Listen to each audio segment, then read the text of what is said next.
when we originally talked, and all three of us, the original goal was at the end of the 2-week period to have the frame up and under roof. And as people watching this can see, we essentially have a nearly complete building. Really all it's missing are some doors, some interior panels, some flooring in a few places. But we have a frame up, a lot of flooring in place, a lot of interior wall panels, all the siding, all the roof. What do you chalk that up to?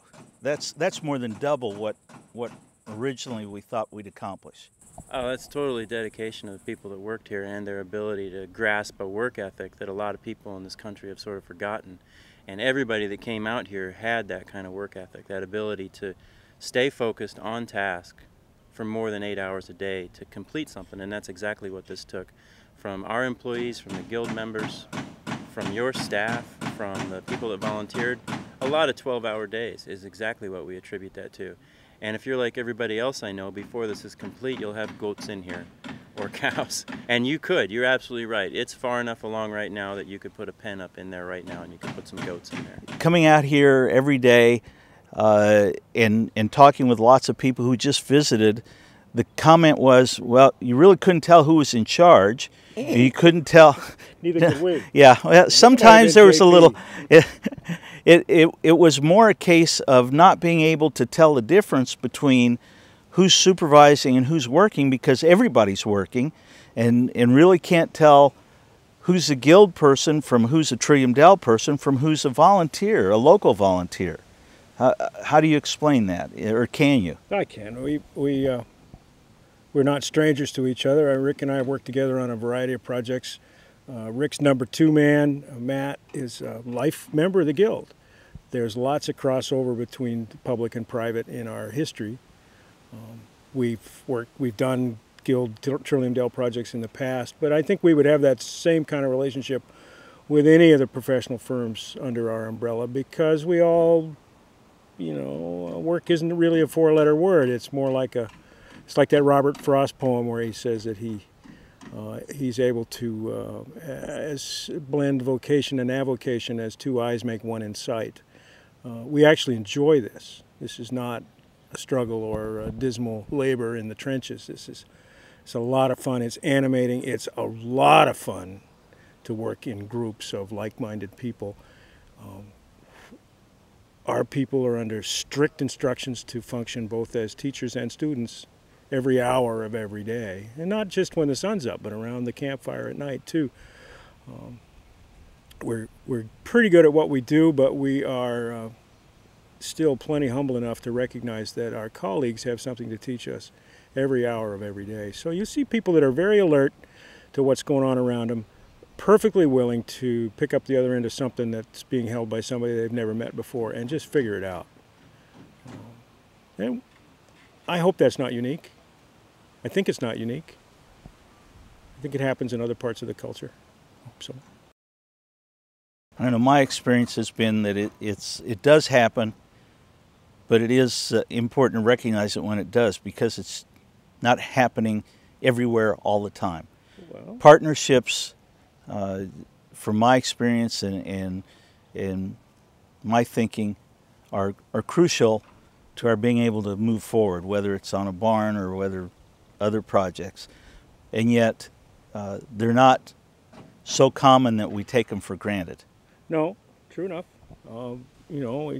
It's easy to despair about the future, the immediate future of the country, and we always advocate that people put down the remote and get off the couch and come out and give us a hand, because we're pretty good at figuring out where people are in terms of their confidence level and their skill set. And I can nearly guarantee that if you come out on one of these projects, I can find meaningful work that's within your grasp and is safe and productive. And the goal there is for you to take ownership of whatever it is that we're building, because almost none of my guys will ever see this building complete. They won't come back. They came for the process, not the product. And when we're successful, we don't lose sight of that. Great.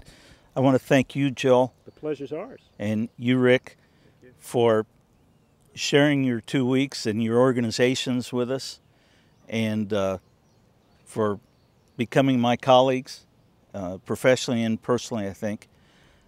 Something I want to make sure gets said, which came out the other evening when we were talking, is that many times we find old buildings, timber frame type buildings, some really historic buildings, and we don't know what to do with them.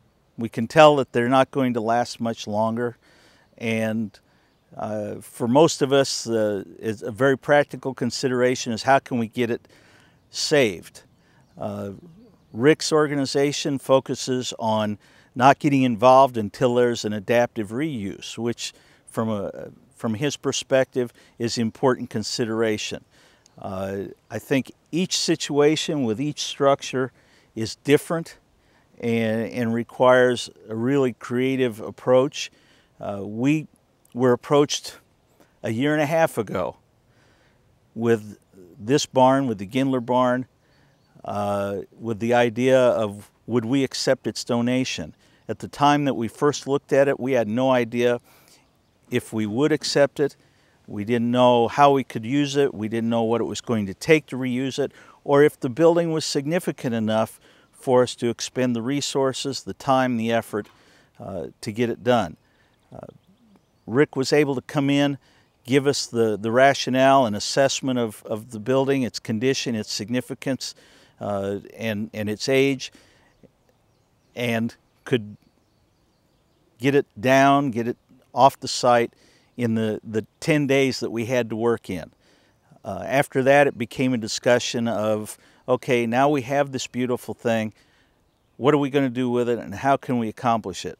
I think if historic structures are going to be saved, we have to operate on a very high level of faith that, number one, it's worth saving, and if it's worth saving, that's good enough reason to save it, and then discuss how it can be reused.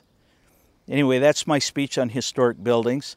This is Mark Badish, Director for the Collinsville Area Recreation District, with Joel McCarty, Director of the Timber Framers Guild, a national not-for-profit educational organization out of Massachusetts who brings its members from all over the country to a site to engage in timber framing. And they're an exciting, very focused group of folks, very professional.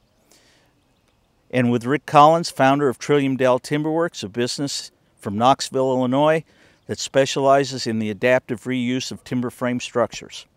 Thank you.